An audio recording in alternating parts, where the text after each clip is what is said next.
Hello student, today we'll see calculation to generate square wave with timer 1.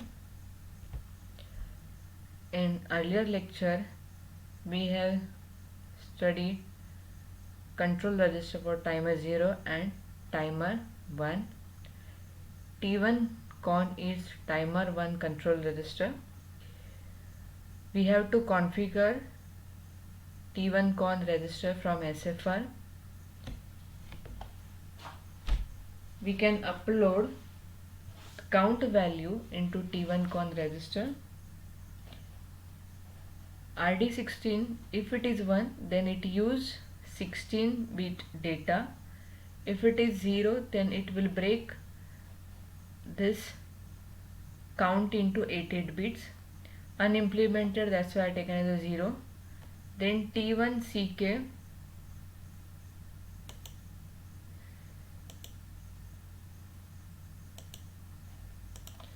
these 2 bits for prescaler. Now I don't want any prescaler, so I choose 00. Then I'm not using any external clock frequency. I'm using internal clock frequency, that's all threes are 00. This is for external oscillation enable. If it is 1 then it enable the external clock. If it is 0 then it shut off the external clock. Synchronization, if it is 0 then it will be ignored. Here if it is 1 then use external clock frequency. If it is 0 then it use internal clock frequency divided by 4. If it is 1 then we have to give external clock frequency using function generator or clock pulse generator on RC4 or T1 oscillator, that is clock input timer 1 or clock output timer 1. Then I have to turn on the timer, so we have to keep this bit 1 because we have to turn on the timer 1 for the delay generation. So the count will be 0 cross 0 1. Now we want square wave with frequency 2500 Hertz with crystal frequency 10 megahertz. So we have to do some calculation.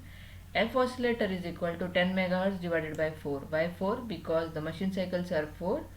So internal clock frequency is divided by 4. So time will be 1 upon F. We know the relation between the time and frequency is vice versa. So we got 0.4 microseconds. Square wave of 2500 Hertz, it gives the 400 microseconds time. So your count will be, after calculation, count will be 500. So it is 16 bits. That's why we have to take a 2 raised to 16 is 65,536 minus 500. It will give hex value. This hex value we have to store into TMR1H and TMR1L.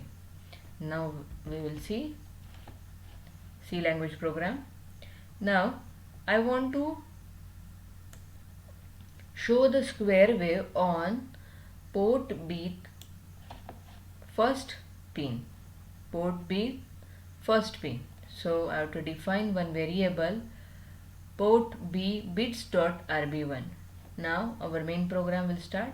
Trace bits dot trace B1 is equal to 0.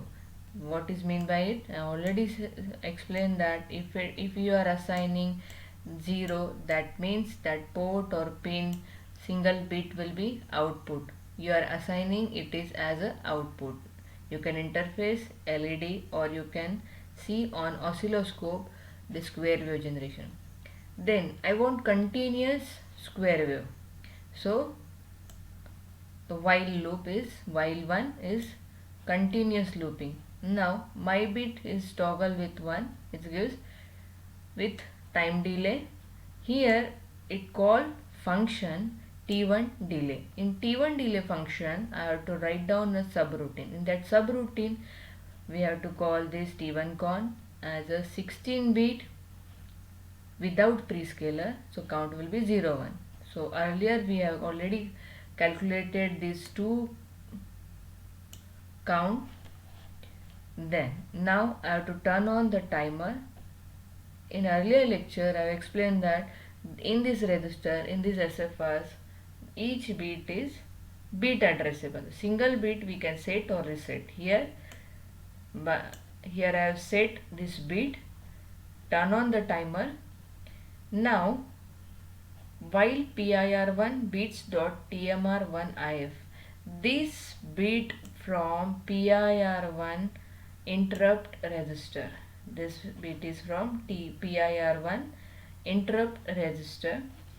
What it does, it observes the overflow. If the overflow is there, when it starts from 00 to this count, if it goes, the count goes beyond this value, it will raise the count. If it raise the count, raise this flag, it reset the timer. It reset the timer and reset this count. Stop the timer. Again it reload this count and it will start once again. So first we have to check the loop. If it is 0, then it will stop the timer over here. It will hear this instruction, it will observe this. If it is 00, then it stop the timer, then again it makes it 0 and your loop will continue. Thank you, student.